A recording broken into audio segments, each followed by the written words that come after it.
നമസ്കാരം. ഞാനിന്ന് നിങ്ങളുടെ മുന്നിലേക്ക് വരുന്നത് വിൻസർ പ്രോയുടെ ഒരു ഇൻട്രൊഡക്ഷനുമായിട്ടാണ്. പുതിയൊരു വിൻസർ പ്രോ കിട്ടിയപ്പോൾ ഭയങ്കര ഹാപ്പിയായിരുന്നു. അപ്പോൾ അത് ഞാൻ നിങ്ങളുടെ മുന്നിലേക്ക് എത്തിക്കാം. പിന്നെ എന്നെ അറിയണം, നിങ്ങൾക്ക് കുറച്ച് പേർക്കൊക്കെ അറിയാം ഞാനൊരു വണ്ടിഭ്രാന്തിയാണ് എന്ന്. ആ വണ്ടിഭ്രാന്തിക്ക് ഒരു പുതിയ വണ്ടി കൂടി കിട്ടിയപ്പോൾ ഉള്ള സന്തോഷം, അതിൻ്റെ റിവ്യൂസ് കാര്യമായിട്ടൊന്നും എനിക്കറിയില്ല, എങ്കിലും എൻ്റെ അറിവ് വെച്ചിരുന്നെങ്കിൽ ഞാൻ നിങ്ങൾക്കും കൂടി ഷെയർ ചെയ്യാം. ഓക്കെ, എന്നാ വാ. ഇതാണ് കേട്ടോ എൻ്റെ പുതിയ വിൻസർ പ്രോ. ഇതിനെക്കുറിച്ച് പറയുകയാണെങ്കിൽ നല്ല റേഞ്ച് ഉണ്ട്. കമ്പനി പറയുന്നത് 445-46 ആണെങ്കിലും നമ്മൾ നോർമൽ ഗതിയിൽ ഓടിക്കുമ്പോൾ നമുക്ക് 100% 400 കിട്ടും. അപ്പോൾ ധൈര്യമായിട്ട് നമുക്ക് കൊണ്ടു നടക്കാം. പിന്നെ ഓടിക്കാൻ നല്ല സുഖമുണ്ട്, നല്ല പിക്കപ്പാണ്. എല്ലാം കൊണ്ടും ഇൻറ്റീരിയർ ആണെങ്കിൽ വളരെയധികം സൗകര്യങ്ങളുണ്ട്. നമുക്ക് നല്ല റിലാക്സ് ആയിട്ട് ഇരിക്കാം. വിൻഡോ സ്പേസൊക്കെ ആണെങ്കിൽ ഒത്തിരി ഓപ്പൺ ആയിരിക്കുന്ന പോലെയുള്ളൊരു ഫീലുണ്ട്. ടോട്ടലി എല്ലാം കൊണ്ടും നല്ലൊരു വണ്ടിയായിട്ടാണ് എനിക്ക് മനസ്സിലായത്. ഞാൻ ഇതിനു മുമ്പ് ഓടിച്ചിരുന്നത് MG തന്നെ ഹെക്ടർ പ്ലസ് ആയിരുന്നു. ഈ MG ഹെക്ടർ പ്ലസ് എല്ലാം കൊണ്ടും ഒത്തിരി ഇഷ്ടപ്പെട്ടൊരു വണ്ടിയാണ്. ഒത്തിരി ലോങ് ട്രാവൽ ചെയ്യാനായിട്ട് കൂടുതലും ഞാൻ യൂസ് ചെയ്തത് ഹെക്ടർ പ്ലസ് ആണ്. കാരണം എന്താ വെച്ചിട്ടുണ്ടെങ്കിൽ നമുക്ക് അറിയാമല്ലോ, ഇലക്ട്രിക് വണ്ടി കൊണ്ട് നടക്കുമ്പോൾ നമുക്ക് ചാർജിങ് സ്റ്റേഷൻസ് പെട്ടെന്ന് കിട്ടണം.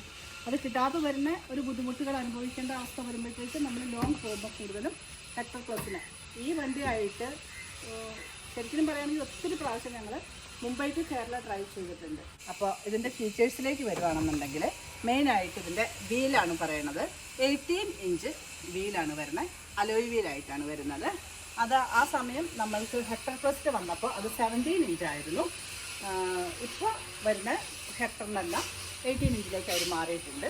അതൊരു നല്ല ഇതാണ്. നമുക്ക് കട്ടറയിലൂടെ ഒന്നും പോകുമ്പോഴൊക്കെ അടി തട്ടുന്ന ഒരു പ്രശ്നമോ ആ SUV-യുടേതായ എല്ലാ സുഖങ്ങളും നമുക്ക് ഈ വണ്ടിയിലും കിട്ടുന്നുണ്ട്. പിന്നെ ഇതിൻ്റെ ഫ്രണ്ട് വശത്തേക്ക് വരുവാണെങ്കിൽ അഡാസിൻ്റെ ഫീച്ചറായിട്ട് ക്യാമറ, റഡാറ്, ഇത് രണ്ടും നമുക്ക് വണ്ടിയിലുണ്ട്. പിന്നെ വലിയൊരു ബോണറ്റ്, ആ ബോണറ്റ് സ്പേസ് നല്ലൊരു രസം.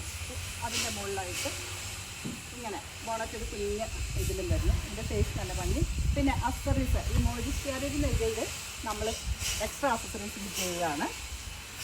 MG-യുടെ വലിയൊരു ലോഗോ വരുന്നുണ്ട് അവിടെ. പിന്നെ പറയുകയാണെന്നുണ്ടെങ്കിൽ ഇതെല്ലാം നമ്മൾ അക്സറീസിൽ വെച്ച് കൊടുത്തിരിക്കുന്നതാണ്. ഈ വണ്ടിക്ക് കുറച്ചും കൂടി സൗന്ദര്യം കൂട്ടാൻ വേണ്ടിയിട്ട് ഇങ്ങനെ കുറച്ച് അക്സറീസ് നമ്മൾ വെച്ച് കൊടുത്തു. അത് ഞാൻ നിങ്ങൾക്ക് കാണിച്ചു തരാം. പിന്നെ തന്നെ ഈ ഒരു ഇത് എല്ലാം നമ്മൾ അക്സറീസ് വെച്ച് കൊടുത്തു. ഇനി അടുത്തത് പറയാനുള്ളത്, നമ്മൾ വണ്ടിയുടെ അടുത്തേക്ക് വരുമ്പോഴത്തേക്കും കാര്യമായിട്ട് അടുത്ത് വരുമ്പോഴത്തേക്കും വണ്ടി ഓട്ടോമാറ്റിക്കായിട്ട് ഓപ്പൺ ആവും. അപ്പോൾ ഈ ഹാൻഡിൽ പുറത്തേക്ക് വരും. അത് നമ്മൾ ഇങ്ങനെ തുറക്കുന്നു, അകത്തേക്ക് കയറാം. ഇനി ഇത് നമ്മൾ അടച്ചിട്ട് നമ്മൾ നോർമലി മാറിപ്പോകുന്നതിനനുസരിച്ച് വണ്ടി ഓട്ടോമാറ്റിക്കായിട്ട് ലോക്കാവും.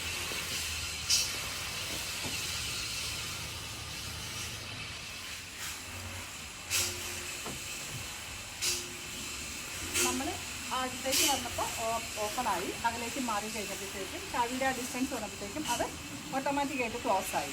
പിന്നെ ഇനി വണ്ടിയുടെ ബാക്ക് വശത്തേക്ക് വരികയാണെങ്കിൽ വലിയ നല്ല ഭംഗിയിലാണ് ഇതിൻ്റെ ബാക്കിലെ ഫീറ്റ്. ആ ഫീറ്റ് ഹെക്ടർ പോലെ തന്നെ ഇതിൽ വന്നിരിക്കുന്നത് MG-യുടെ ലോഗോ, പിന്നെ വിൻസർ റേഞ്ചിൽ അഡാസിനുള്ളൊരു ഇത് കൊടുത്തിട്ടുണ്ട്. ഇതിൽ ഏറ്റവും സ്പെഷ്യലായിട്ട് പറയുകയാണെങ്കിലുള്ള ഈ ടെയിൽ ലാമ്പ് വളരെ ഭംഗിയായിട്ട് നല്ല ഇതിലാണ്. പ്രത്യേകിച്ച് രാത്രിയിൽ നമ്മൾ വണ്ടി ഓടിക്കുമ്പോൾ ബ്രേക്കിൽ വരുന്ന വണ്ടിക്കാർ, നമ്മൾ ബ്രേക്കിൽ ഓടിക്കുമ്പോൾ ബ്രേക്കിൽ വരുന്ന വണ്ടിക്കാരെ പെട്ടെന്ന് വയറാക്കുന്ന അത്രയും വലിയൊരു ടെയിൽ ലാമ്പാണ്. അത് നല്ലൊരു ഇഫക്റ്റ് എനിക്ക് തോന്നിയിട്ടുണ്ടെങ്കിൽ. അതുപോലെ തന്നെ പിന്നെ നമ്മൾ എക്സ്ട്രാ വെച്ചിട്ടുള്ള സ്ക്രീനാണ് ഇത് ഇങ്ങനെ വണ്ടിനെ ഭംഗി കൂട്ടാനായിട്ട് കുറച്ച് കാര്യങ്ങൾ ചെയ്തിട്ടുണ്ട്. അപ്പോൾ നമുക്ക് ഇതിൻ്റെ ബൂട്ട് സ്പേസ് കാണാം. ശരിക്കും ഉണ്ടല്ലോ, നമ്മൾ ഈ ചാവിയായിട്ട് ഇതിൻ്റെ അടുത്തേക്ക് വരുമ്പോൾ തന്നെ ഓട്ടോമാറ്റിക്കായിട്ട് ഈ ബൂട്ട് സ്പേസ് ഓപ്പൺ ആവാറുണ്ട്. അപ്പോൾ ചില സമയങ്ങളിൽ നമുക്കത് ഭയങ്കര ഡിസ്റ്റർബൻസാണ്. കാരണം എന്താ വെച്ചാൽ നമ്മൾ ബൂട്ട് തുറക്കേണ്ട ആവശ്യമില്ല, നമ്മൾ ഇതുമായിട്ട് ഇവിടെ വരുമ്പോഴത്തേക്ക് ഇത് ഓപ്പൺ ആകുന്ന ഒരവസ്ഥ. അതുകൊണ്ട് തന്നെ നമ്മളതവിടെ ബെൻഡ് ചെയ്ത് വെച്ചിരിക്കുക. ഇനി നമുക്ക് മാനുവലി ഓപ്പൺ ആകും.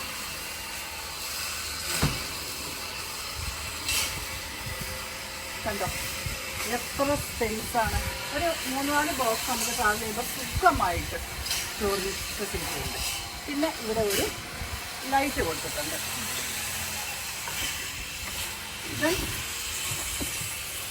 ഇത് കണ്ടോ, ഇത് അതിൻ്റെ അകത്തേക്ക് ഞാൻ കാണിച്ചു തരാം. ഇവിടെ ഇതെല്ലാം ഉണ്ട്. ഇവിടെ ഒരു സ്റ്റെപ്പിനി ടയറിൻ്റെ ഒരു സ്പേസ് ഉണ്ട്. ആക്ച്വലി അവർ സ്റ്റെപ്പിനി ടയർ നമുക്ക് പ്രൊവൈഡ് ചെയ്യുന്നില്ല.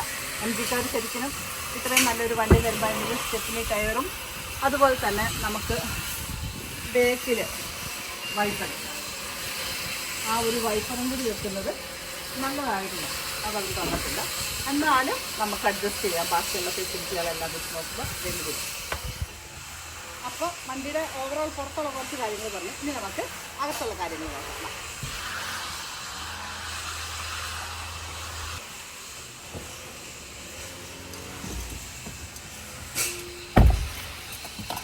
അപ്പോൾ നമ്മൾ വണ്ടിക്കകത്തേക്ക് കയറിയിരുന്നു. ഇരുന്ന് കഴിഞ്ഞാൽ ഭയങ്കര കംഫർട്ടായിട്ടുള്ള ഒരു സീറ്റിംഗ് പൊസിഷനാണ്. ശരിക്കും പറഞ്ഞാൽ നല്ല സ്പേഷ്യസ് ആണ്. നല്ല കൈ സപ്പോർട്ടോടൊക്കെ കൂടിയിട്ട് തന്നെ നല്ലൊരു സീറ്റിംഗ് പൊസിഷൻ. പിന്നെ സ്റ്റിയറിംഗ് നോക്കിയേ, ഒരു പ്രത്യേക ഭംഗിയാണ്. സ്റ്റിയറിംഗ് തന്നെ എല്ലാം സെറ്റ് ചെയ്തിട്ടുണ്ട് നമുക്ക്. പിന്നെ അതിലും MG-യുടെ ഒരു ലോഗോ വന്നിട്ടുണ്ട്. ദെൻ നമ്മൾ സീറ്റിൽ കയറി ഇരുന്ന് കഴിഞ്ഞാൽ ഉടനെ തന്നെ ഞാൻ സീറ്റ് ബെൽറ്റ് ഇട്ടു. കാരണം എന്താണെന്നറിയോ, സീറ്റ് ബെൽറ്റ് ഇട്ടാൽ മാത്രമേ വണ്ടി സ്റ്റാർട്ടാവുള്ളൂ. ഇനി നമുക്ക് ബാക്ക് സീറ്റിൻ്റെ വിശേഷങ്ങളിലേക്ക് വരാം കേട്ടോ. ശരിക്കും പറഞ്ഞാൽ നല്ല സ്പേഷ്യസ് ആണ്. ഞാൻ നേരത്തെ പറഞ്ഞില്ലേ, ഇങ്ങനെ നമ്മൾക്ക് കയറി ഇരുന്ന് കഴിഞ്ഞാൽ നല്ല, എൻ്റെ ഹൈറ്റ് കുറവാണ്, എന്നാലും ഒരു 6 അടി പൊക്കത്തിൽ കൂടുതലുള്ള ആൾക്ക് തലയൊന്നും തട്ടാതെ വളരെ സുഖമായിട്ട് അകത്തേക്ക് പ്രവേശിക്കാം, ഇരിക്കാം. 3 പേർക്ക് വളരെ കംഫർട്ടായിട്ടിരുന്ന് യാത്ര ചെയ്യാൻ പറ്റും. കാലെല്ലാം നല്ല നീട്ടി വെക്കാം. അതുപോലെ ഇവിടെ കണ്ടോ, ഇവിടെ ഇങ്ങനെ പ്ലെയിനായിട്ട് കിടക്കണതുണ്ട്. നമുക്ക് 3 പേർക്കോ ഇനി പിള്ളേരുണ്ടെങ്കിൽ 4 പേർക്ക് വേണം സുഖമായിട്ടിരിക്കാം. ബേക്കിലും AC ഉണ്ട്. ദെൻ ഹെഡ് റെസ്റ്റ്, ശരിക്കും നല്ലൊരു ഹെഡ് റെസ്റ്റ് 3 സീറ്റിലും കൊടുത്തിട്ടുണ്ട്. പിന്നെ ഇനി നമുക്ക് 3ാമത് ആരും ഇരിക്കുന്നില്ല എന്നുണ്ടെങ്കിൽ ഇവിടെ ഒരു കപ്പ് ഹോൾഡറും ഒക്കെ ഉണ്ട്. സുഖമായിട്ട് കയ്യെല്ലാം വെച്ച് നല്ല സുഖമായിട്ട്. പിന്നെ ഇത് സീറ്റും അത്യാവശ്യം നമുക്ക് റെക്ലൈൻ ചെയ്യാം കേട്ടോ. ഇങ്ങനെ ലോങ് ഒക്കെ യാത്ര ചെയ്യുന്ന സമയത്ത് നമുക്കിങ്ങനെ സുഖമായിട്ടിരുന്ന് ഉറങ്ങി യാത്ര ചെയ്യാൻ കഴിയും. നമുക്ക് ഇതിനകത്ത് സൺറൂഫും കൂടി നമുക്ക് കാണിക്കാം. സൺറൂഫ് ഇത് ഇട്ടിട്ടുണ്ടെങ്കിൽ കേട്ടോ ഓപ്പൺ ആവും. ശരിക്കും ബാക്ക് സീറ്റിലിരുന്ന് കഴിയുമ്പോൾ ഫുൾ വിൻഡോയും സൺറൂഫും ഒക്കെ കണ്ടിങ്ങനെ ഓപ്പൺ ആയിട്ടിരുന്ന് കഴിയുമ്പോഴത്തേക്ക് നമുക്ക് ശരിക്കും പറഞ്ഞാൽ മഴയത്തൊക്കെ പോകുമ്പോൾ നല്ല ഒരു ഫീല് കിട്ടുന്നുണ്ട്. ഇനി ഞാൻ സൺറൂഫ് ക്ലോസ് ചെയ്യണം.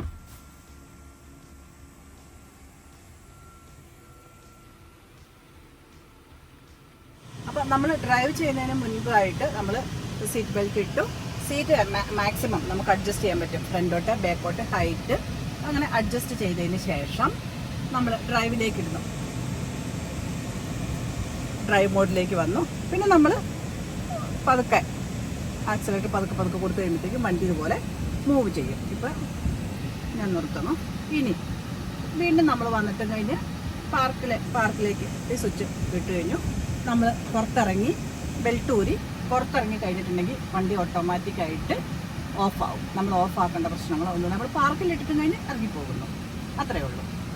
അപ്പോൾ നമ്മൾ വണ്ടിയിലേക്ക് കയറി ഇരുന്ന് കഴിഞ്ഞാൽ നമ്മുടെ ഫോൺ സ്വാഭാവികമായിട്ടും വെക്കുമല്ലോ. അത് വെക്കാനായിട്ട് ഇവിടെ സ്പെഷ്യലായിട്ടൊരു സ്പേസ് ഉണ്ട്. അതിൽ വെച്ച് കഴിഞ്ഞാൽ ഓട്ടോമാറ്റിക്കായിട്ട് ഫോൺ ചാർജ് ആവുകയും ചെയ്യും. പിന്നെ ഉള്ള ഒരു സൗകര്യം എന്താ വെച്ചാൽ ഒത്തിരി സ്റ്റോറേജ് സ്പേസുകളുണ്ട്. ഇവിടെ ഒരു കപ്പ് ഹോൾഡർ ഉണ്ട്, അവിടെ ഒരു കപ്പ് ഹോൾഡർ ഉണ്ട്, ഇവിടെ ഒരു കപ്പ് ഹോൾഡർ ഉണ്ട്. നമ്മളിങ്ങനെ ഡ്രൈവ് ചെയ്യുന്നതിൻ്റെ ഇടയ്ക്ക് നമുക്കൊന്ന് സെപ്പ് ചെയ്യണമെങ്കിലൊക്കെ ഒന്ന് പിടിച്ചിട്ട് അങ്ങനെ വെക്കാം. ഒരു ഗ്ലാസ്, അത്യാവശ്യം വലിപ്പമുള്ളൊരു ഗ്ലാസ് കൊള്ളുന്നൊരു സ്പേസ് അവിടെ കാണുന്നുണ്ട്. പിന്നെ ഇത് നല്ലൊരു സ്റ്റോറേജ് സ്പേസാണ്. അത്യാവശ്യം ഡെപ്ത് ഉണ്ട് അതിന്.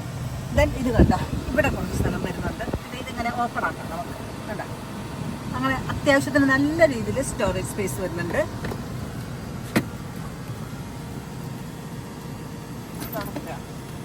ഇങ്ങനെ അപ്പം നമുക്കൊരു ഡ്രൈവ് ചെയ്തിട്ട് വരാം അല്ലേ.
വണ്ടി അങ്ങ് എടുക്കുമ്പോൾ തന്നെ ഭയങ്കര പെട്ടെന്ന് പിക്കപ്പ് ആവേ.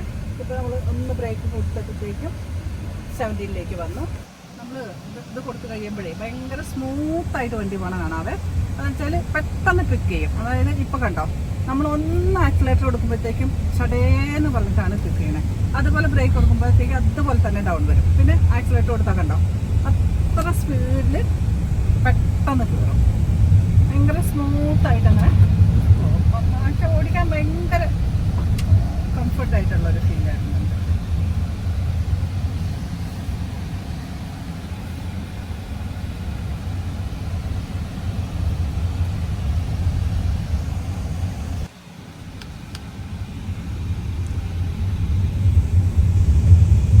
ഭയങ്കര സ്മൂത്ത് ഡ്രൈവാണ്. നമുക്ക് പെട്ടെന്ന് നമുക്ക് പിക്ക് ചെയ്യാൻ പറ്റും. അങ്ങനെ ആ ഒരു പിക്കപ്പ് സ്പീഡ് ഉള്ളതുകൊണ്ട് എന്താണെന്നറിയാം, നമ്മൾ നല്ല ട്രാഫിക്കുള്ള സമയത്തൊക്കെ നമുക്ക് ഓവർടേക്ക് ചെയ്ത് കയറാൻ, ഹൈവേയിൽ പ്രത്യേകിച്ച് ഓവർടേക്ക് ചെയ്ത് പെട്ടെന്ന് കയറി പോകാനായിട്ട് പറ്റും. ഇച്ചിരി വെള്ളവും എല്ലാം ഉണ്ട്, നമുക്ക് നോക്കാം.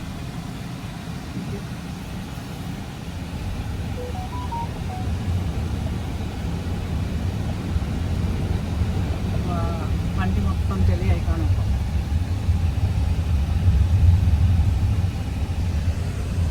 ഭയങ്കര റിലാക്സ് ആയിട്ട് വണ്ടി ഓടിക്കാൻ പറ്റും. ഭയങ്കര സ്മൂത്തുമാണ്. നല്ല ഒരു സുഖമുണ്ട് നമുക്ക് വണ്ടി ഓടിക്കാൻ. പ്രത്യേകിച്ച് ഓട്ടോമാറ്റിക് വണ്ടികളെല്ലാം തന്നെ നമുക്ക് നല്ല കംഫർട്ടായിട്ട് ഓടിക്കാൻ പറ്റും.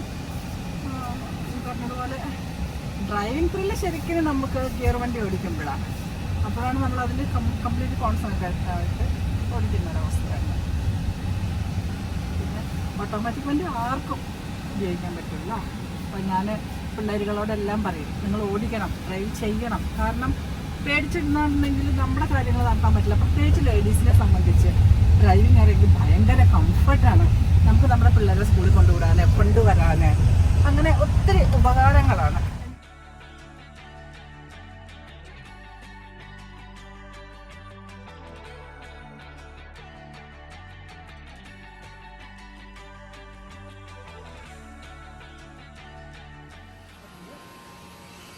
പാർക്കിലേക്ക്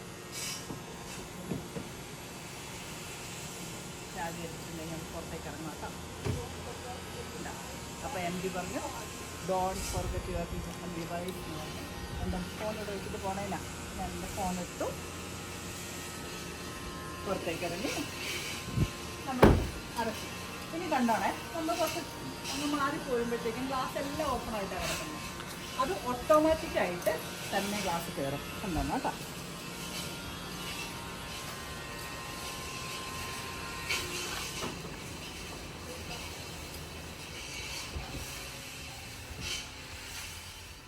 പിന്നെ ഈ പറയാനുള്ളത് കണ്ടോ, നമ്മുടെ ഈ സ്ക്രീനിൽ ആദ്യം നമ്മൾ വണ്ടി സ്റ്റാർട്ട് ചെയ്യുന്ന, മേടിച്ചിട്ട് സ്റ്റാർട്ട് ചെയ്ത് പോരുന്ന സമയത്ത് ഇതൊരു കുഞ്ഞ് പ്ലാന്റ് ആയിട്ടുള്ള രീതിയിലായിരുന്നു എൻ്റെ പിക്ചർ. നമ്മൾ അപ്പോൾ എത്ര വണ്ടി ഓടിച്ചിട്ടും കഴിഞ്ഞ് എത്ര കാർബൺ ഡൈ ഓക്സൈഡിനെ നമ്മൾ സേവ് ചെയ്യുന്നു, അതിനനുസരിച്ച് ഈ ട്രീ വലുതാവും. അങ്ങനെയാണ് ഈ ട്രീ ഇപ്പോൾ ഇത്രയും വലുതായത്. നമ്മൾ 394 കിലോമീറ്ററാണ് ഇപ്പോൾ ഓടിച്ചപ്പോഴത്തേക്കും അത്രയും സേവ് ചെയ്തത് കാരണം, അത്രയും കാർബൺ ഡൈ ഓക്സൈഡ് സേവ് ചെയ്തത് കാരണം അതൊരു വലിയ ട്രീ ആയിട്ട് കുഞ്ഞിന് വളർന്നു തുടങ്ങി. അതിന് തൈകളൊക്കെ ഉണ്ടായി തുടങ്ങി. അങ്ങനത്തെ ഒരു രീതിയിലേക്ക് അത് വന്നു. പിന്നെ ഇപ്പോൾ വണ്ടി ചാർജിങ്ങിലാണ്, അതുകൊണ്ടത് കാണിക്കുന്നുണ്ട്. കണ്ടോ, 94% ചാർജ് ആയിട്ടുണ്ട്. ഇപ്പോൾ 403 കിലോമീറ്റർ ഓടാനുള്ള റേഞ്ച് കാണിക്കുന്നുണ്ട്. അപ്പോൾ ഓവറോൾ പറയുകയാണെങ്കിൽ ബാക്കി ഇതെല്ലാം നമ്മുടെ ഒരു സ്ക്രീനിനകത്ത് നമുക്കെല്ലാം ടച്ചാണ്. എല്ലാം അങ്ങനെ നോക്കിയാൽ തന്നെ മനസ്സിലാവും. പിന്നെ മാനുവൽ സ്വിച്ചുകളെല്ലാം ഇവിടെ കൊടുത്തിട്ടുണ്ട്. AC-യുടെ, ഓട്ടോൻ്റെ, അങ്ങനെ എല്ലാ സ്വിച്ചുകളും ഇവിടെയും കൊടുത്തിട്ടുണ്ട്. ഓവറോൾ എനിക്ക് ഈ വണ്ടിയെ കുറിച്ച് ഇത്രയൊക്കെയാണ് പറയാനുള്ളത്. പിന്നെ ഇതിൽ പറയാനുള്ളത് ഇത് കണ്ടോ, ഇതുണ്ട്. നമ്മൾക്ക് ഇങ്ങനെ ഒരു മിററും കൂടി ഉണ്ട്. അത് മിറർ ഓപ്പൺ ചെയ്യുമ്പോൾ മാത്രം ലൈറ്റ് കത്തും, ക്ലോസ് ചെയ്യുമ്പോൾ ലൈറ്റ് ഓഫ് ആവും. ഇത്രയൊക്കെയാണ് എനിക്ക് ഓവറോൾ ഈ വണ്ടിയിലുള്ള കാര്യങ്ങൾ നിങ്ങളുടെ മുന്നിലേക്ക് അവതരിപ്പിക്കാനുണ്ടായിരുന്നത്. എനിക്കറിയണ കാര്യങ്ങളെല്ലാം ഞാൻ ഷെയർ ചെയ്തു. അതെല്ലാം അത്ര വലിയ പെർഫെക്റ്റ് ആയിട്ടോ ഒന്നല്ല, ഒത്തിരി ഇംപെർഫെക്ഷൻസ് ഉണ്ടെന്ന് എനിക്കറിയാം. എങ്കിലും എല്ലാവരുടെയും സപ്പോർട്ട് വേണം. എൻ്റെ വീഡിയോ കണ്ട എല്ലാവർക്കും നന്ദി. Okay, see U.